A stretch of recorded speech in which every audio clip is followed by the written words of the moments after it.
session is open. La session est ouverte.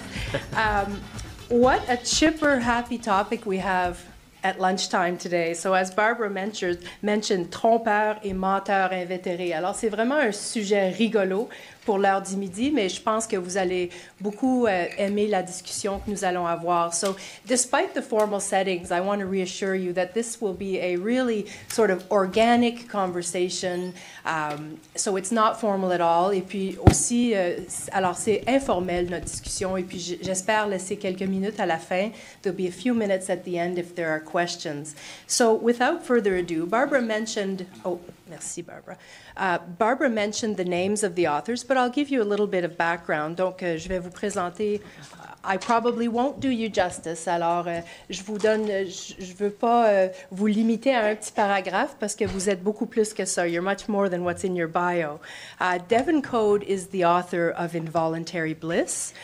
He's originally from Dartmouth, Nova Scotia, but he now lives in Peterborough. He has also written a prize-winning collection of short stories called In a Mist. Simon Roy est professeur de littérature au Collège Lionel Groulx à Montréal. Il est l'auteur du livre qu'on va discuter aujourd'hui, Owen Hopkins Esquire, et son deuxième roman, c'est son deuxième roman. Il a aussi écrit beaucoup des critiques dans plusieurs magazines littéraires, dont Nuit Blanche et L'Urelu. Ian Reid is the author of I'm Thinking of Ending Things. It's his first novel. He's also written 2 award-winning books of nonfiction, and his work has appeared in a wide variety of publications, including The New Yorker and The Globe and Mail. Et enfin, Christiane Saint-Pierre est romancière, dramaturge et poète. Elle habite la péninsule acadienne. Elle a été professeure de français et de littérature à l'Université de Moncton, campus de Shippagan. Et L'assassin qui avait toujours faim est son premier polar. Et elle est aussi l'auteure du roman Absente pour une journée, ainsi qu'un recueil de contes. Alors, welcome to all 4 of you, and thank you for taking your lunch hour. Alors, je vous souhaite la bienvenue. I'd like to, I think not everybody has probably read your book, so I thought it might... Qui a lu vos livres, sans donner tous les détails, racontez-moi un peu l'histoire. Et là, le récit, et ensuite les personnages qui va selon le sujet. Et puis aussi nous dire quel personnage entre dans la description du thème d'aujourd'hui. So why don't we start with Ian? Okay, sure. First of all, thank you very much. Merci bien de la présentation. Merci à tout le monde d'être venu aujourd'hui.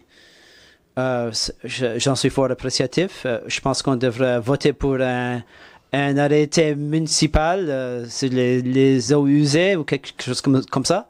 C'est fantastique d'être là avec tout le monde et également en train d'écouter l'anglais et le français. I have the operation. There we go. So Un petit peu plus d'argent pour le Festival Fry, peut-être. Perfect. Changer les chiffres. My wish was granted. So Mon souhait a été exaucé. Me voilà, je suis ici avec mon livre, c'est mon premier roman, ça s'appelle I'm Thinking of Ending Things. C'est un livre bizarre, c'est vrai. Je le dis régulièrement, mon rédacteur dit cesse de dire cela, on veut que les gens la jettent. Mais c'est un livre bizarre. La genèse du livre... Voilà, ça a commencé quand j'étais universitaire, lors de mes études en philo. On m'a présenté des concepts, des notions dans les classes de philo que j'avais trouvé déroutants. Et voilà, ça restait dans mon esprit quand j'ai décidé d'écrire un roman. Je savais que je voulais écrire un roman qui inspirait les mêmes sentiments chez les autres. Je ne voulais pas passer par la voie que des trucs dégueux, de la violence excessive. J'ai pas peur de ça. Ça me peur jamais dans les films ou quoi que ce soit. Je voulais passer davantage du coin métaphysique et psychologique. Le récit traite d'un jeune couple. Et ça fait pas longtemps qu'ils sortent ensemble. En fait, ça fait quelques semaines. Et là, ils vont faire le premier voyage en voiture. Et Jake... il vient au niveau de postdoctoral et en biochimie. Sa blonde se sent un peu coupable. Elle pense à mettre fin à tout. Elle pense à mettre fin à la relation. Elle s'est entendue d'aller prendre ce voyage pour visiter ses parents sur la ferme. Il y a plusieurs doutes en partant, des sentiments de culpabilité. Peut-être qu'elle lui donne le mauvais message que j'y vais, mais en même temps, elle n'est pas certaine qu'elle veut casser avec lui. Elle le trouve quand même intéressant de plusieurs points, surtout sur le point de vue de l'intellect. Et voilà, c'est ça le début de l'histoire, quand ils vont commencer le voyage. Comment ça se relie au thème d'aujourd'hui. Voilà, l'un ou l'autre, le personnage principal ou sa blonde s'applique. Une bonne partie du fondé de ce roman, c'est des questions et des relations, soit être ensemble ou seul. Ce que je trouve intéressant, c'est pourquoi je voulais écrire à propos de ceci. Souvent, quand nous sommes dans une relation, on sent comme si on connaît l'autre personne très bien. Surtout au début de la relation. Quand c'est très excitant, on a des gros sentiments envers l'autre personne. Même des relations qui durent longtemps, on ne sait jamais tout à fait à quoi pense l'autre personne. Voilà, c'est dans toutes les relations, ça. On pense qu'on sait, mais en fin de compte, quand nous sommes seuls, voilà, c'est la version la plus vraie de nous, quand il n'y a aucun aspect de donner une performance pour l'autre. En songeant cela, les deux personnages tombent sous le thème principal d'aujourd'hui. Alors, toi, maintenant, pour nous parler un petit peu, nous donner un aperçu de l'histoire et puis nous dire quel personnage dans le roman s'adapte un petit peu au thème dont on parle aujourd'hui. Oui, l'assassin avait toujours faim. Je pense que le titre l'indique vraiment bien. C'est que cet assassin dont on parle, quand il ressent une émotion très, très, très intense, il a tendance à manger beaucoup. Alors, par exemple, quand il va tuer une personne, ça devient comme obsessif chez lui, alors il va manger très énormément. Mais moi, lui, c'est pas lui qui est le menteur ou le tricheur dans ce roman-là, parce que pour moi, c'est un être qui est plutôt victime des circonstances, parce que je sais pas, mais à la fin, mais tout au long, moi, je me suis attachée à ce personnage-là. Mais celui qui répond le plus, à mon avis, à cette discussion-là qu'on a ce matin, c'est un prof d'éducation physique, qui, lui, est un menteur, je pense, pathologique. Moi, je ne le considérais pas comme un tricheur, même s'il triche sa femme. Mais pour lui, tricher sa femme, je pense que c'est pas ça qui lui vient en tête. Pour lui, puis même mentir, pour lui, c'est une seconde nature, c'est une seconde peau. Par exemple, il est l'amant d'une des victimes, et puis pour lui, s'il est l'amant de cette femme-là, c'est tout simplement parce que c'est elle qui s'est jetée dans ses bras, c'est elle qui pouvait pas lui résister parce que lui-même se trouve irrésistible. T'sais, il se regarde dans le miroir, c'est un prof d'éduc, il a du muscle, pas beaucoup de cerveau, mais il y a beaucoup de choses. Alors, pour lui, c'est normal que les femmes viennent à lui, donc il triche pas nécessairement sa femme, il donne de l'amour. Ouais.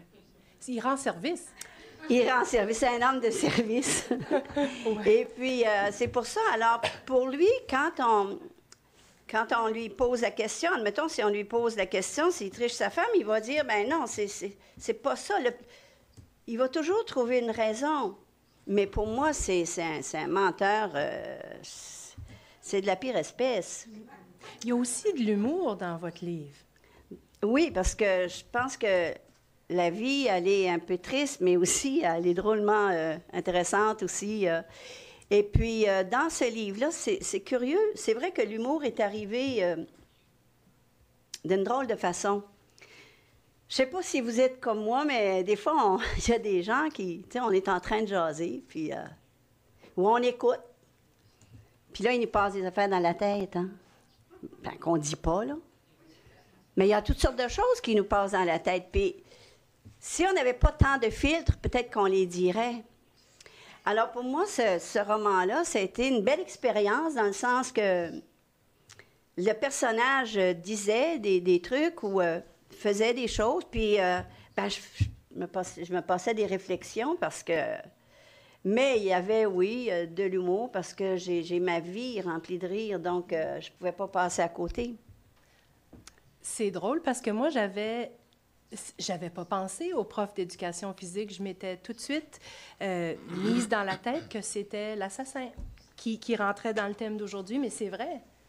Ah, mais l'assassin, moi, je trouve pas qu'il ment. Non, il parle pas beaucoup, d'ailleurs. Il parle pas beaucoup. En fait, c'est un solitaire. Et puis, comme j'ai dit, c'est un concours. S'il a tué, c'est... lui, il est le résultat de son... Ben, on est tous le résultat on est le résultat de notre enfance. Je sais pas si on dit ça comme ça, mais ce qu'on a vécu dans l'enfance nous suit. Va nous suivre toute la vie. Et puis, lui, il a connu il a eu une enfance assez difficile.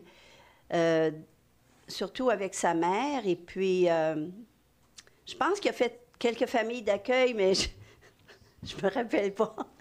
Ça a l'air drôle à dire. Là. Mais lui, à un moment donné, il y a des images ou il y a des gestes qui lui reviennent. Quand ces gestes-là sont posés, il devient comme fou. Dans le sens qu'il ne peut pas passer à côté de ça. Il devient comme obsédé et ça lui fait poser des gestes qui sont regrettables, malheureusement, parce que je ne suis pas d'accord avec ce qu'il fait. Bien, je l'ai pris en pitié, par exemple. Mais c'est un être qui est à mon avis, qui est marqué par le destin, il est marqué par son enfance. Et s'il tue, c'est parce qu'il y a des gestes qui lui rappellent que ses blessures sont trop grandes. Et sa blessure fait en sorte qu'il en inflige à d'autres. Merci. I think that's a theme that repeats itself too. Le thème qui se répète dans ces romans, c'est les différentes couches que l'on perçoit, que l'on voit. Devin, si vous voulez bien parler de votre roman, pour nous parler un peu de comment les personnages correspondent au thème. Mon plaisir. Il me fait grand plaisir d'être ici cet après-midi pour vous parler de mon roman, Involuntary Bliss. Il s'agit également de mon premier roman. Ça m'a pris longtemps à l'écrire. J'ai commencé à l'écrire il y a 8 ans. Il y a 3 personnages principaux. Il y a le narrateur, celui qui raconte l'histoire. On n'en sait pas grand-chose. Il n'y a pas de nom. C'est lui qui enregistre, qui documente le récit. Il y a James, le personnage principal. James est troublé. Il a rencontré le narrateur quand il était au bac à l'université. Ils étudiaient à l'université dans les humanités et dans les lettres. Et vers la fin de leurs études, un ami ou deux, Warren est mort. C'était un accident de la route tragique, mais on n'est pas tout à fait clair dans le roman. Et James trouve ça très difficile. Il met fin à ses études, il déménage à Montréal, puis il cherche à se réinventer en tant que poète. Et le narrateur, ça a lieu au cours d'un week-end fin août. Le narrateur a terminé ses études. Il va assister aux études postsecondaires au niveau de la maîtrise. Alors, il va voir James à Montréal. Il n'en a pas entendu parler depuis quelques mois. Je pense au roman de la façon que ça correspond au thème, en fait. Il me semble qu'il y a un niveau d'illusion. Ça touche le désillusionnement qui a lieu dans la vie de ces jeunes hommes quand ils découvrent qui ils veulent être pour avoir une réconciliation avec qui ils sont en ce moment dans le moment actuel. En fait, ça correspond grosso modo, ça pose plusieurs défis. Il y a plusieurs événements clés qui ne sont pas présentés au lecteur. Le titre Involuntary Bliss est tiré d'un geste qui a lieu dans un roman péruvien que les 3 personnages ont étudié. En fait, c'est appelé le roman péruvien. Il y a une pratique dans le roman appelé le Involuntary Bliss. C'est perçu comme étant pervers, mais ils sont très fascinés par l'acte, mais on ne dit jamais au juste c'est quoi la joie involontaire. On n'apprend jamais le nom du narrateur, on ne sait pas grand-chose sur Warren ou qu'est-ce qui lui est arrivé. Il y a beaucoup d'aspects qui sont juste en dessous de la surface. Le lecteur doit vraiment s'investir, il doit faire preuve de confiance envers l'auteur quand il y a beaucoup d'ellipses et beaucoup de choses dont on ne dit pas. Il s'autoproclame comme ayant un livre bizarre. Est-ce que votre livre a des livres bizarres? Ou est-ce que vous avez été appelé bizarre? Ou est-ce qu'on a déjà appelé le livre bizarre? Oui, tout à fait. Je porte l'étiquette fièrement. Votre description est... c'est difficile de résumer l'histoire, mais c'est une bonne description. Et finalement, Simon. Même chose que les autres. Parler un petit peu du livre, de l'histoire et puis du personnage. Oui, bon, merci beaucoup. Merci d'être présent. Je suis venu vous parler d'Owen Hopkins Esquire, qui peut être considéré comme un mythomane ou un menteur compulsif. Alors, ça entre totalement dans le thème du jour, ça sans doute. Ben, je l'ai dit hier dans un autre événement, puis je vais commencer par vous dire ça. Ça me fait très plaisir d'être à Moncton, d'autant plus que mes parents m'ont conçu dans un champ lors de leur voyage de noces. Il y a 25-26 ans à peu près, là, c'est ça. Allez-vous faire un tour, essayer de trouver l'endroit? C'est peut-être ici même, je ne sais pas. C'est le fun. Mais est-ce que c'est vrai? Je ne sais pas, parce que mes parents avaient un problème avec la vérité. Donc, je suis avec des doutes. J'ai grandi avec des doutes. Je crois que je suis allé à une excellente école avec les parents que j'avais. Ma mère, c'était plus de l'ordre d'une maladie mentale. Les médicaments qui la faisaient parfois confondre la réalité de la fiction. Puis mon père, ben, lui, c'est un cas encore plus intéressant. C'est le cas d'un pur mythomane. La raison pour laquelle je me suis tourné vers la figure du père puis le thème du mensonge vient probablement de 2 raisons essentiellement. La première, je pense que c'est mon premier livre qui s'appelle Ma vie rouge Kubrick, dans lequel, c'est un livre qui est hybride à plus d'un égard. Première des choses, c'est un livre qui, on a du mal à le classer. Les libraires, c'est un mal de tête pour eux. Est-ce que c'est un essai? Est-ce que c'est de la fiction, un roman? Est-ce que c'est autre chose? Donc, c'est un genre hybride. Et normalement, dans l'essai, on est tenu de dire toute la vérité, surtout si le personnage narrateur s'appelle Simon et qui est né le 14 juin, comme moi. Mais en fait, quand j'ai écrit ce livre-là, c'était même pas dans l'intention de publier, c'était pour me faire du bien parce qu'il était lié à une tragédie familiale, puis la publication était vraiment le dernier de mes soucis. Donc, j'ai fait des entorses avec la vérité. Par exemple, j'ai romancé les raisons pour lesquelles ma mère s'est enlevée la vie en ajoutant une histoire que m'avait racontée quelqu'un d'autre de ma famille. Une autre tragédie, donc deux dans un. Et aussi hybride, sur un autre niveau, c'est qu'est-ce qui est vrai, qu'est-ce qui est faux. On me pose souvent dans des événements, quand je vais rencontrer des étudiants dans des écoles, c'est tout le temps la première question, probablement que vous tous, vous y avez goûté à celle-là, mais qu'est-ce qui est vrai? Et quand je raconte la vérité, l'authentique vérité, il y a tout le temps un genre de silence. Les gens se posent la question, mais ils refont le film du livre dans leur tête. Et c'est pas clair s'ils sont contents. Il aurait comme préféré que ma mère, pour vous donner l'heure juste, là, il aurait préféré que ma mère, dans la vraie vie, ait été témoin de l'assassinat de sa propre mère, ce qui est faux. Mais cette autre tragédie-là existe néanmoins. Donc, je questionne le vrai, le faux, l'authentique, la vérité, le rapport entre la fiction et la réalité dans Owen Hopkins Esquire. Ça me tentait de prolonger la réflexion autour de ça. En fait, c'est la réflexion, je ne l'aborde pas tant que ça dans Rouge Kubrick, mais c'est l'après Rouge Kubrick, dans les discussions avec les journalistes, avec les lecteurs.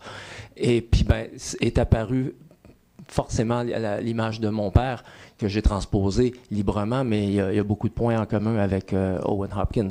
Donc, l'histoire, très rapidement résumée, c'est l'histoire de Jarvis Hopkins, qui est un narrateur, qui est le narrateur du livre, qui va à la rencontre de son père qui a fui la maison il y a une vingtaine d'années. Donc, c'est un Britannique, il vient du Yorkshire. Il est arrivé à Montréal pour faire des études, là je parle d'Owen, pour faire des études en musique médiévale à l'université McGill. Sa spécialité, c'était le hurdy-gurdy, la roue à vielle en français. Bon, je laisse aller les détails, mais il va rencontrer donc ce qui va devenir sa femme. Ils vont avoir un enfant, Jarvis, et un autre, Liam. Et une tragédie va arriver, encore là, à un des membres de la famille qui va faire en sorte que le père, qui est en bonne partie responsable de cette tragédie-là, déserte la famille, déserte le pays, retourne dans ses terres en Angleterre. Et donc, on le retrouve au début du livre, à la fin de sa vie. Il est en phase terminale, aux soins palliatifs, cancer du poumon. Puis le fils veut pas réparer les pots cassés, mais un peu rétablir les ponts, essayer de comprendre pourquoi les choses, pourquoi c'est faire le tri sur les événements tristes et tragiques de son passé, de leur passé familial commun. Et en quelque sorte, c'est ça. Donc puis un peu comme moi dans la vraie vie, le narrateur doit démêler le vrai, le faux, parmi tout le fatras des anecdotes que raconte le père, qui est irresponsable et totalement... il n'est pas fiable. Bon, je pourrais m'en tenir à ça pour l'instant. Oui, c'est vraiment... c'est fascinant comment tous les personnages rentrent d'une façon ou d'une autre dans notre thème. Really fascinating how... C'est très fascinant comment tous les personnages sont très différents, mais ils s'incorporent au thème. Je voudrais savoir, c'est quoi la réaction? Vous avez parlé de la réaction que vous avez à votre livre. Je veux parler un peu de la réaction que vous recevez. Et qu'est-ce qui vous a surpris? Bonne question avec ce livre ici en particulier. J'étais curieux de savoir comment, quand ce sera publié, la réaction que je recevrai avec ce livre. Toute une gamme de réactions. Quand j'ai fait des événements, quand j'ai pu rencontrer des lecteurs, souvent on parle aux gens et, à propos de différentes parties du livre. De mon point de vue, j'adore ça, qu'il y ait un groupe de gens et que plusieurs lecteurs ont des notions complètement différentes à propos du livre, et j'adore ça. On en parle et voilà, les gens disent voilà, c'est quoi le vrai sens du livre? Dites-nous. Et moi, je ne leur dis pas. Ça les frustre.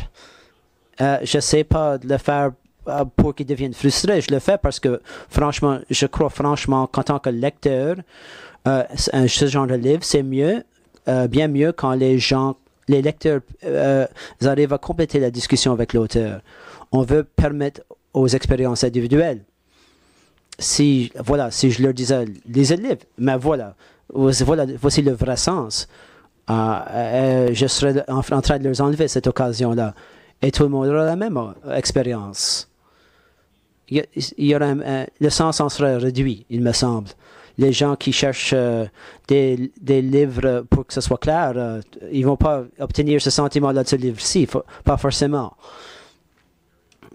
Mais de ses débuts en philo, les questions mènent d'habitude à d'autres questions, pas des réponses. Ils viennent vous chercher parce que c'est vraiment... oui, vous avez parlé tantôt de l'histoire, le vrai, le pas vrai, puis la façon dont les gens aimeraient que ça se boucle ensemble. Ah oui, ces questions des lecteurs ou des étudiants que je rencontre dans les écoles, au début, ça m'agaçait pour les raisons que tu évoques, parce que si j'avais voulu tout dire, j'aurais écrit la vraie histoire, j'aurais écrit la biographie, l'autobiographie. J'ai malheureusement pas... comment nommer, ton... Je livre quand même, je donne les réponses à certains égards. Là. Je ne vais pas tout dire, mais il y a des éléments que je me sens obligé de dire du fait que mon premier livre avait été publié dans une collection d'essais. Puis pour justifier certaines choses, bon, je me suis peut-être senti un peu coupable, donc je dévoile des éléments. Peut-être un petit peu plus que Ian. Sûrement plus, c'est ce que j'entends. Ouais. On parlait aussi des réactions par rapport au livre. Bon, pour mon premier livre, le problème, c'est que j'en ai pas eu beaucoup de rencontres. Le livre Owen Hopkins, il existe depuis septembre, puis je crois que c'est la 3e ou 4e fois que je suis invité à en parler. Je suis invité beaucoup, un peu partout. En fin de semaine dernière, j'étais à Los Angeles pour parler de Kubrick Red, mais c'est comme si le succès du premier livre avait jeté de l'ombre sur tout ce que je ferai prochainement. C'était un peu difficile. Sauf que j'ai quand même quelque chose qui pourrait être intéressant. Christine, j'ai été invité à Joliette. C'est ma ville natale. En fait, je suis né à Saint-Alexis, c'est en Nouvelle-Acadie, dans la Nodière. Mais toute ma famille vit à Joliette. Et quand j'ai écrit Owen Hopkins, je craignais beaucoup les réactions des frères et des sœurs de mon père. Il vient d'une grosse famille. Il faut louer une salle 3 fois plus grande qu'ici quand on fait un party du jour de l'an. On est vraiment très, très nombreux avec tous les petits-enfants, les arrière-petits-enfants. Et cette année, je n'y suis pas allé. J'avais un beau prétexte, je suis allé à New York, mais ça faisait mon affaire de ne pas rencontrer la famille. Je craignais la réaction des frères, des sœurs de mon père qui l'aimaient beaucoup, forcément. Puis son côté mythomane, eux, le trouvent divertissant. Oui. Il n'y a pas le côté négatif que moi j'ai vécu parce que étant son fils. Mais eux le trouvaient, surtout qu'il évoluait dans le milieu du spectacle, donc il y avait toujours des anecdotes avec des vedettes. C'était la vie du party, vraiment. Ah, complètement. Oui. Il allait chercher ça, la vie de vedette. Et donc, j'ai été, en mars de cette année, invité à Joliette pour parler d'Owen Hopkins Esquire, et seulement de ce livre-là. Je suis allé, il y avait à peu près 120 personnes dans le public. Parmi les 120, il y en avait 20 de ma famille, que je n'avais pas vu depuis, je pense, une quinzaine de mois. Certains étaient venus au lancement, mais à ce moment-là, ils ne l'avaient pas lu. Et puis... La réaction était vraiment très, très bonne. Ils ont aimé le livre, donc ça m'a rassuré, parce que j'étais inquiet. Ouais. Mais ça t'a surpris noircir. Aussi? Oui, parce que à leurs yeux, maintenant, je deviens menaçant. C'est vrai, parce qu'ils deviennent des sujets potentiels de futurs livres. Quoi qu'ils fassent, leurs anecdotes, leur squelette dans leur placard devient du matériau pour moi, je ne suis pas ce genre-là, je ne suis pas un vautour qui veut aller chercher les détails croustillants, mais eux ne savent pas. Mais peut-être qu'ils étaient plus perceptifs et puis qu'ils parlaient seulement du bon côté, mais que dans le fond, ils savaient ou qu'ils se rendaient compte de la nature. C'est une bonne analyse, je pense. Oui. Christiane, si vous voulez enchaîner. Bien, moi, la première réaction, je l'ai eue de mon éditeur, Serge Patrice Thibodeau. Puis c'est arrivé d'une drôle de façon parce que quand les éditions Personnage ont décidé de rééditer Absente pour la journée, à un moment donné, on parlait au téléphone et puis Serge Patrice me dit, ben tu sais, on se demandait, là, c'était pas quelque chose de nouveau parce que je crois qu'Absente pour la journée, ça devait faire au moins 30 ans que ça avait été publié. Alors, j'ai dit, ben oui, j'ai quelque chose, mais j'ai dit, de toute façon, ça ne t'intéressera pas. Parce que ce n'est pas quelque chose que tu publies, sachant que Personnage publie essentiellement de la poésie. Ben, il publie aussi des romans ou des essais, mais enfin, c'était surtout de la poésie. Donc, ben, il dit, qu'est-ce que c'est? J'ai dit, c'est un roman policier, c'est un polar. Ben, il a dit, moi, j'adore lire ça. Il dit, puis tu me l'as envoyé. Ben, j'ai dit, si tu veux, je peux te l'envoyer. Alors... j'ai fait parvenir le manuscrit et quand il l'a reçu, le lendemain, il m'a envoyé un courriel pour me dire, écoute, est-ce que j'aimerais le publier? Fait que j'ai dit oui. J'étais bien contente, puis lui aussi, fait que finalement, on était heureux tous les deux. Mais aussi les autres réactions, je pense que ce qui déstabilise le plus le lecteur, c'est que dès le départ, je leur dis qui est l'assassin. Parce que, tu sais, souvent, là, ce que c'est qui arrive, c'est qu'on est en train de lire un polar, puis on vient tellement énervé que Là, on se dépêche. Des fois, il y en a. J'ai dit bien, pas moi, là. Mais il y en a qui vont à la fin, ils vont voir. Tu sais, alors moi, j'ai voulu comme les aider.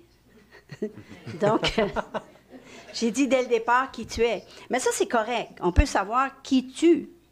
Mais maintenant, comment cet assassin-là va arriver à déjouer, sinon, bon, on sait qu'en dernier, les bons, c'est toujours les bons qui gagnent, ou presque, là.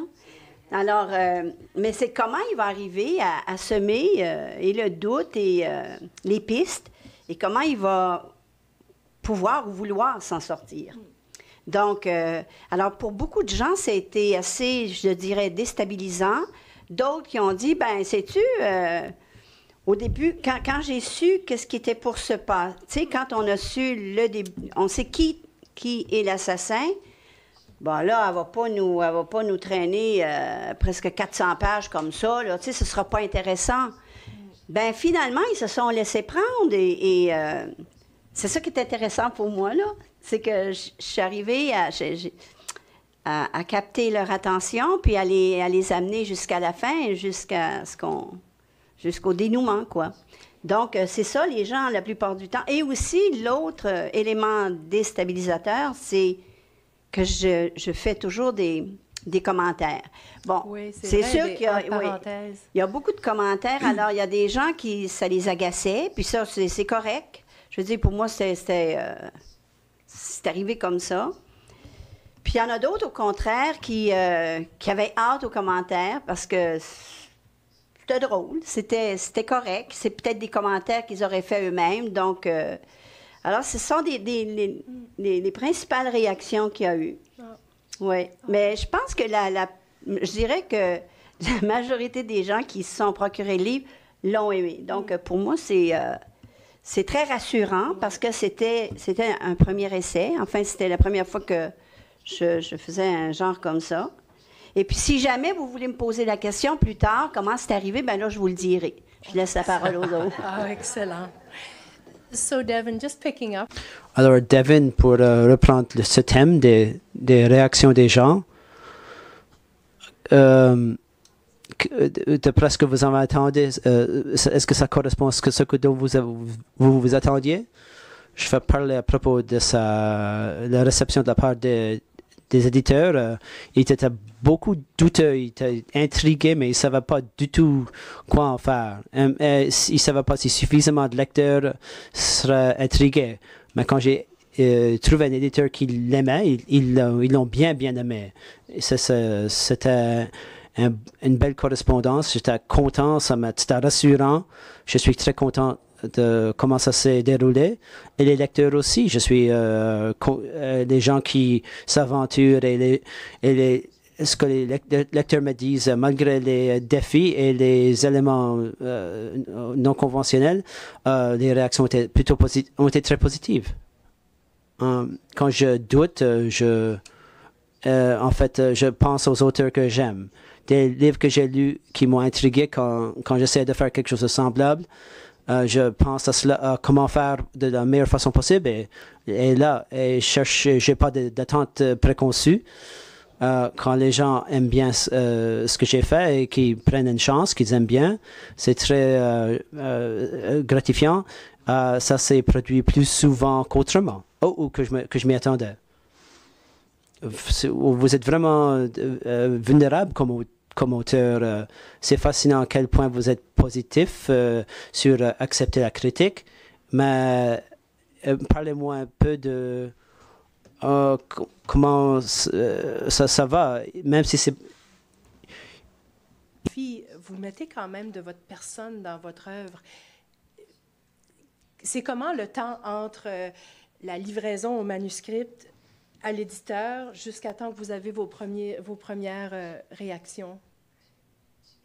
I would say sometimes, Scary. actually, I would say sometimes, Je dirais, dans ce cas-ci, mes deux premiers livres, c'était des mémoires, c'était de la non-fiction. C'était à propos de ma vie, en fait. L'un, c'était de me déménager chez mes parents sur la ferme pendant une année.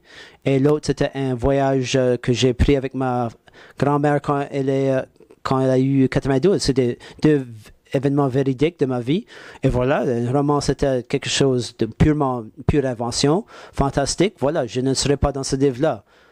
J'aurais un voile du secret. J'en avais honte. Mais en fait, en vérité, mais je ne sais pas comment vous vous sentiez, mais quand ça a été publié, je sentais que c'était nettement plus personnel que les deux premiers romans, qui étaient des histoires véridiques à propos de ma vie. Ça, c'était inventé. J'ai vraiment l'impression, le sentiment que j'ai, c'est que le contenu, l'histoire, c'est très personnel à l'encontre des deux autres. En fait, la plupart des renseignements sont cachés. Ce livre-ci, j'ai l'impression que c'est très personnel. Si je continue d'écrire des livres, je vais continuer de sentir comme ça. Un projet que j'écris doit avoir une dimension personnelle. Je dois avoir l'impression que c'est à propos de moi. Sinon, je voudrais peut-être pas passer autant de temps à le faire.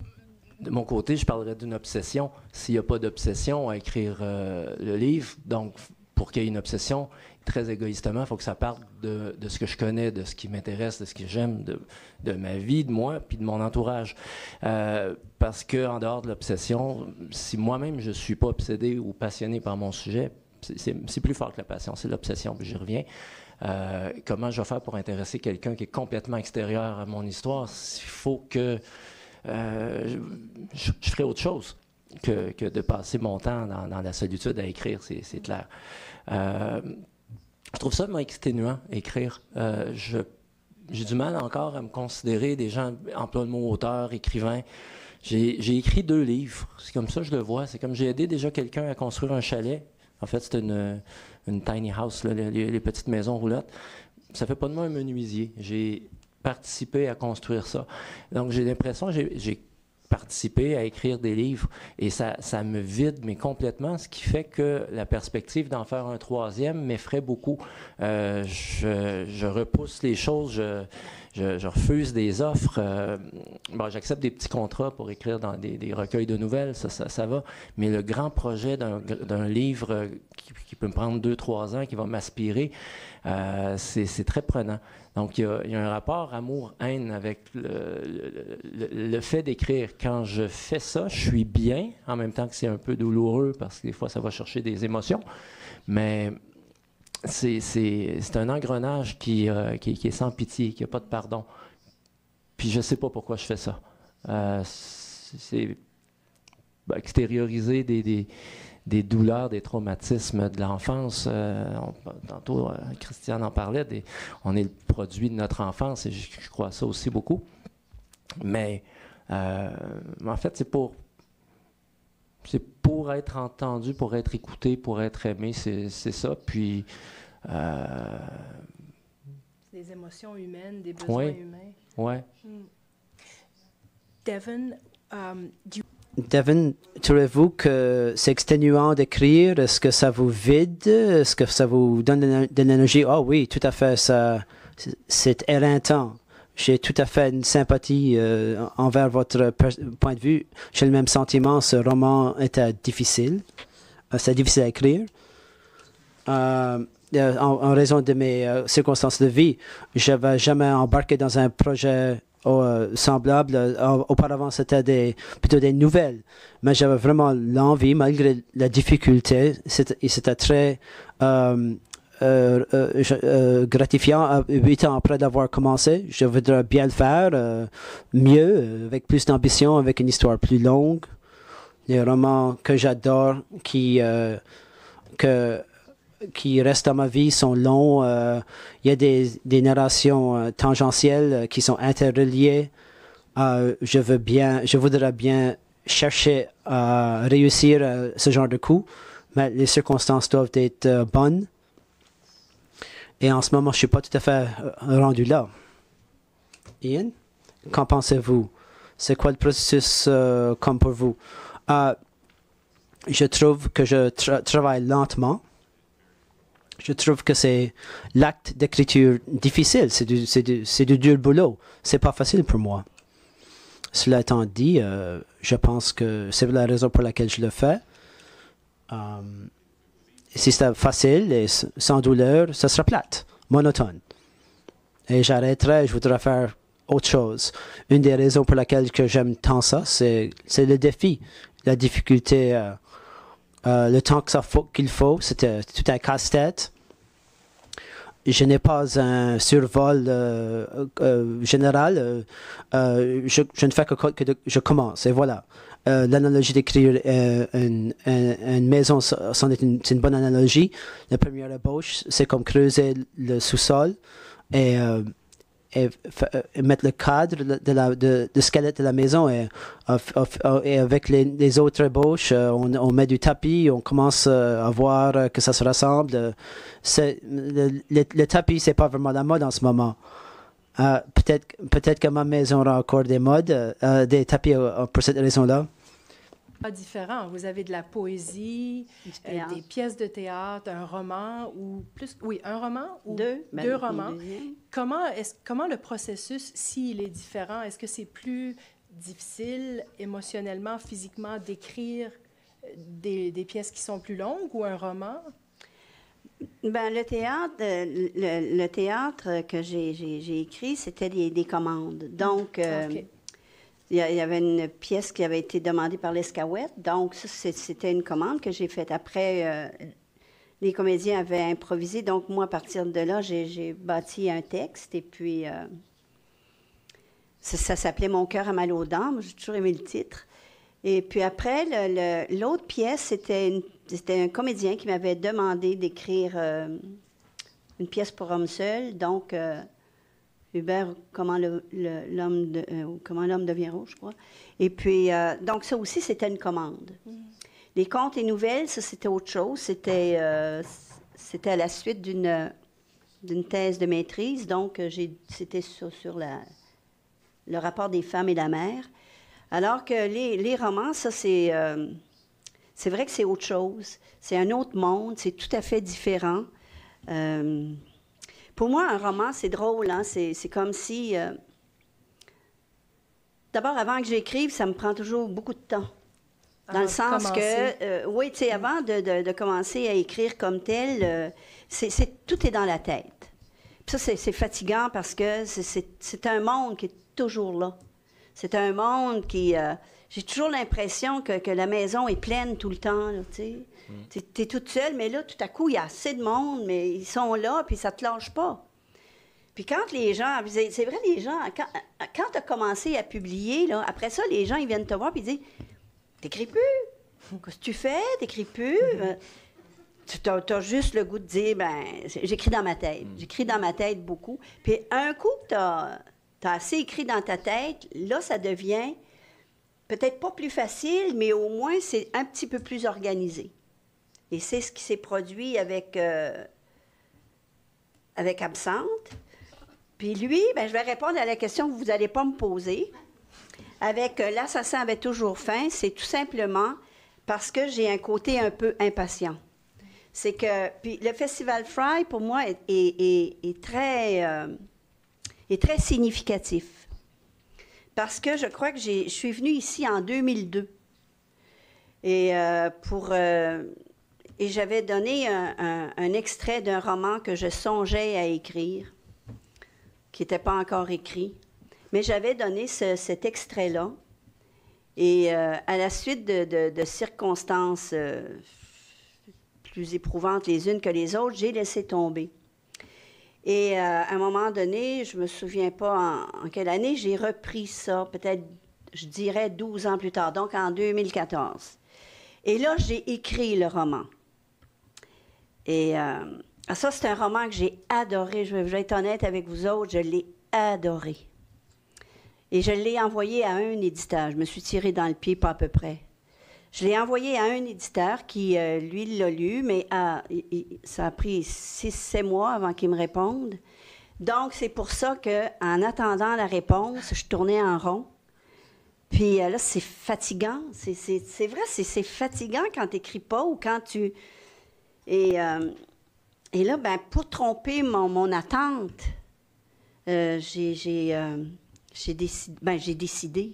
Je ne sais pas si on décide seulement. Mais l'assassin est arrivé. Donc, j'ai commencé à écrire l'assassin et c'était tout à fait différent de ce que j'avais écrit. Et j'avoue que j'étais un petit peu comme fascinée par cette nouvelle formule-là que j'avais jamais explorée avant. Donc, j'avoue que c'était... L'autre, là, celui que j'avais commencé en 2002, là, j'ai trouvé qu'il était...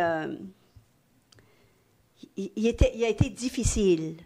Alors, il y a des bouts, là, je vais être honnête avec vous autres, là, je n'ai pleuré une shot. Mais après ça, tu sais, ça se calme. C'est pas... Je suis sûre qu'il va paraître un jour, là. Mais avec l'Assassin, ça a été comme festif. Je pense que j'avais besoin là, de tromper l'attente en m'amusant. Et j'avoue que je l'ai écrit en riant. Je me levais à tous les matins, j'avais la même discipline, 7 jours semaine. C'était à 5 heures le matin, je me levais, puis j'avais hâte d'écrire un chapitre ou de recommencer un chapitre ou de refignoler. Je me suis amusée énormément. Puis quand je l'ai eu fini, je me suis dit, si jamais il paraît, j'aimerais ça que tout le monde s'amuse, tout le monde ait autant de plaisir que moi j'en ai eu. Voilà. Oh, c'est vraiment... I just had a question actually Yes, for go, everybody. please. Kind of J'ai une question pour tout le monde qui est rattachée à ce qu'on discute. Est-ce que vous trouvez parfois, comme j'ai trouvé quand j'écrivais ce livre, trouvez-vous que le contenu de l'histoire, pas forcément les points de l'intrigue, mais les contenus de l'histoire se mettent à s'infiltrer dans notre vie? On se lève le matin pour écrire. Je faisais pareil, j'avais des heures de travail, mais je trouvais que celui-ci que... vous parliez d'obsession.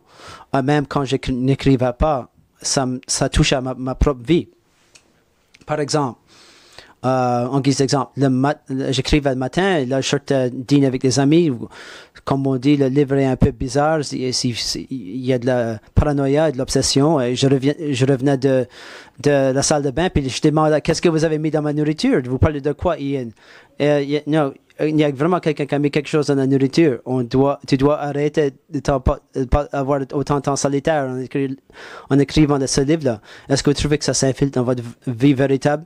Il y a personne qui a cherché à m'empoisonner auparavant.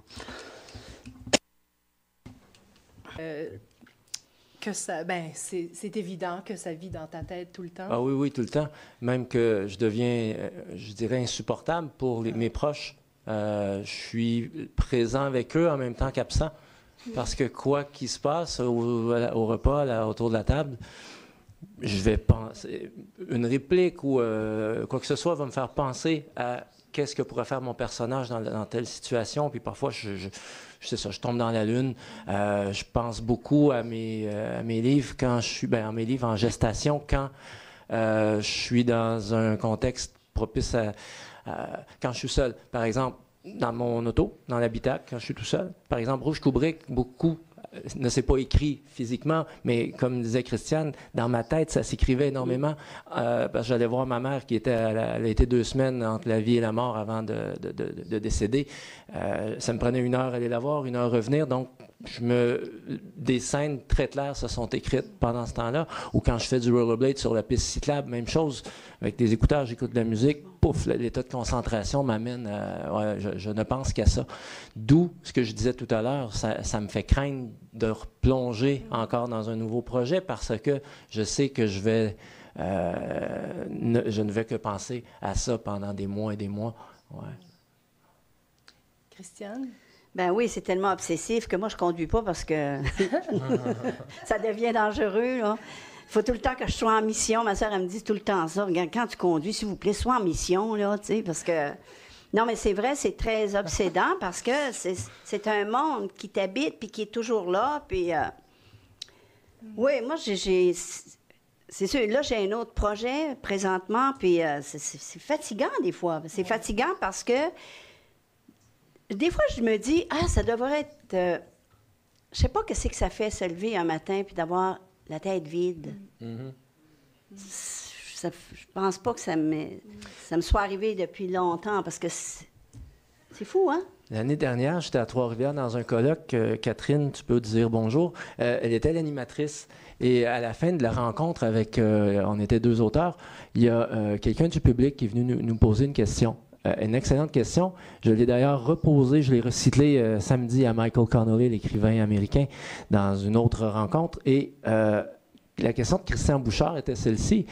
on peut deviner facilement ce que l'écriture, la littérature vous apporte, vous a apporté. Mais ce qui l'intéressait, c'est de savoir qu'est-ce que la littérature vous a enlevé, qu'est-ce que le fait d'écrire, qu'est-ce que vous avez perdu par l'écriture que vous aviez avant. C'est une question qui est... Oui. Et lui-même l'a recyclé d'un Chinois.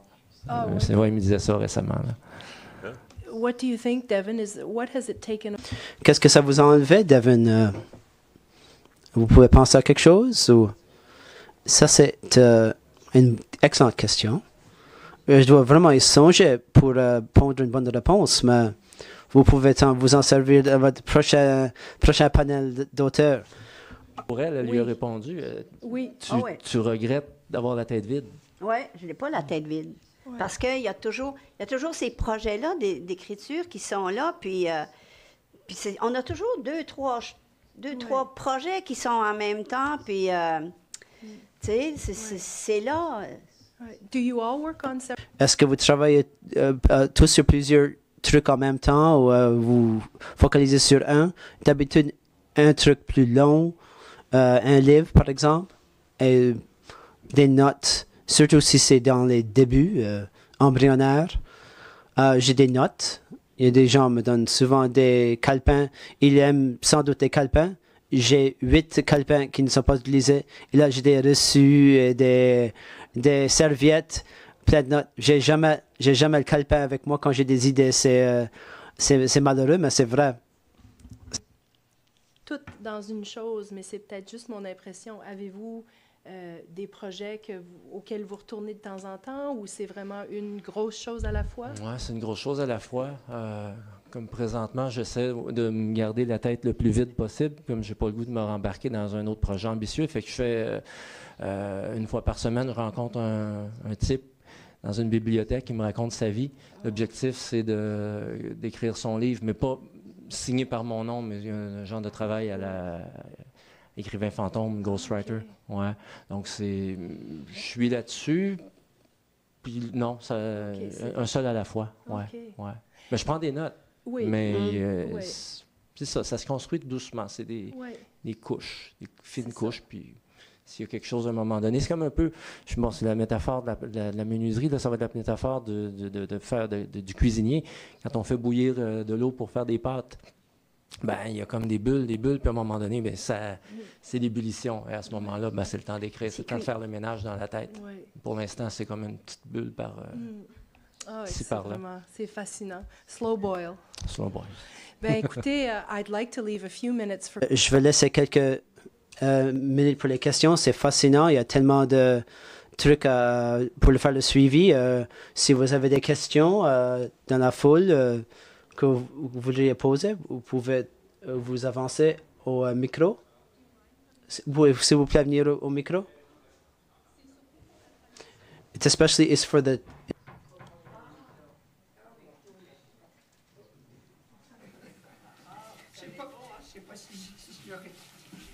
Okay. Moi, ma question, c'est à Simon.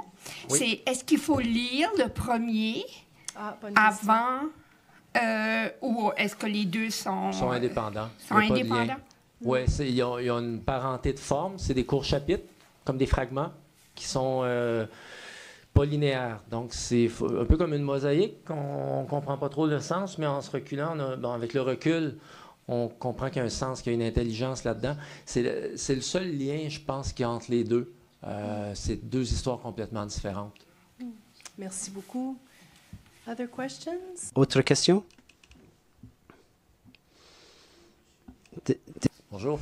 Hier, vous avez dit que c'était plus difficile d'écrire quand il y avait une famille d'impliqués. Oui. Je peux comprendre si c'est votre famille, c'est plus risqué, mais si c'est une famille inventée ou qui ne vous concerne pas personnellement, est-ce que c'est la même chose et de quelle manière? Je ne l'ai jamais fait. C'est dur pour moi de me prononcer, mais j'imagine que si je le faisais, il faudrait que ça me parle intimement. Sinon, je ne vois pas l'intérêt d'écrire sur un sujet qui me touche pas.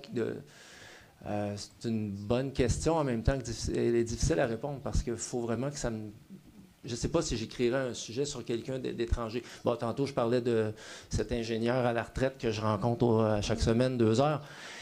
Il n'y aura pas cette implication, ce ne sera pas intime. Je vais faire de mon mieux, mais je me décarcasserai pas pour faire le livre du siècle. C'est une commande. Ça lui appartient. Ça lui appartient à lui, oui. Non, mais faut que pour que ça me torture à ce point-là, comme vous l'avez suggéré, il faut que ça me touche directement. Ouais. Ben, merci beaucoup. Puis... Wait, I have a question. Yes, Can I just ask sorry, one real I thought quick? you were going to... J'ai une question. Je dois poser une question à Ian. La description de votre livre était tout à fait brillante. Vous l'avez décrit plus tôt. Vous pouvez dire, parler à mon éditeur pour lui dire. En fait, c'est brillant parce que c'était vrai, mais faux. Ma question est, comment avez-vous pondu l'idée de ce livre? Parce que c'est vraiment un très bon livre, c'est très bizarre. Merci bien. Une réponse en 2 parties. Certaines des idées dans le roman, quand je les ai premièrement étudiées, quand j'y ai songé, c'est un sentiment où on a vraiment l'impression de flotter, en fait. C'est un sentiment qui m'a habité. Je voulais parler de ces idées. J'en prie en parler de façon sur le plan académique, mais ça aurait été plate, puis personne n'aurait voulu le lire. Là, voilà, si je peux exprimer ces idées-là dans un roman avec un peu de suspense, on parle de cuisine. Que si vous voulez donner à manger aux jeunes et puis on met des épinards dans une sauce tomate, ils savent même pas qu'ils l'écrivent. J'espère que les gens qui s'en fichent des idées de la philo s'intéressent dans le suspense. Au niveau de l'intrigue du roman, moi-même, je conduisais avec un ami de la ferme de mes parents tard un soir. Elle était de la côte ouest, en Colombie-Britannique. Elle ne connaissait pas du tout la région. On avait arrêté de prendre des collations et je cherchais quelque part pour jeter. On avait pris un petit détour, trouvé un ancien édifice où je pouvais éliminer les déchets. Et c'est dans le livre. Je reviens, j'ai couru, j'ai été trouver une place où déposer mes déchets. Et quand je suis rentré de nouveau vers la voiture, elle était seule dans la voiture. Et si je ne revenais pas, qu'est-ce qu'elle ferait? Elle ne vient pas d'ici, elle ne connaît pas la région. Il n'y a rien à proximité, on ne peut pas marcher nulle part. J'avais le même sentiment d'excitation quand j'ai songé à ces idées-là. J'ai commencé à lui parler de ces idées-là. S'il vous plaît, arrêtez, tu me fais peur. Conduis-moi chez moi maintenant. Je savais dès que j'ai vu sa réaction qu'il y avait un bien fondé là-bas. Merci. And thank you for the moderating, and also thank you to the translator. I've been listening, and it's. J'écoute l'interprète. C'est incroyable à quel point il réussit à interpréter.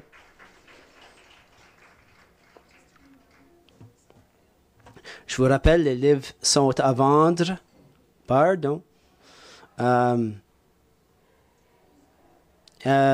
magasin au complet était à l'hôtel Beau Séjour. Du festival. So I encourage you to take in as much as you can. Je vous encourage d'assister autant d'événements.